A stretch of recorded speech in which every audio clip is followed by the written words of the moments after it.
মজন আনে একটু কথা কই পেটি আনে কত করে রাখেন না বেডি আমি তো 450 আনি।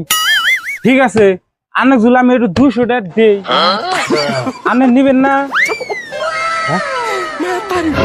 200 টাকা ইয়ানি 450 টাকা 450 টাকার বস্তু যদি আমাকে 200 টাকা দেয় তাহলে তো আমার 250 টাকা লাভ হবে।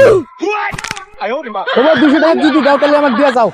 তাহলে নাও আমাকে 200 টাকা দাও ও তাহলে 200 টাকা তো আমি নিলাম। এই ধরো 200 টাকা। 200 টাকা এই যে তোমার পেটি এই দাও। আরে ভাই তুই এই বিটি কাট দিয়ে দিলি ওটা তো তোর কাছে বেঁচে থেকে গেল। হ্যাঁ ঠিক আছে তো মানে ধরো मैं तारी घूम पाई। पिछवाड़े में तो 2 निकट जाएगा।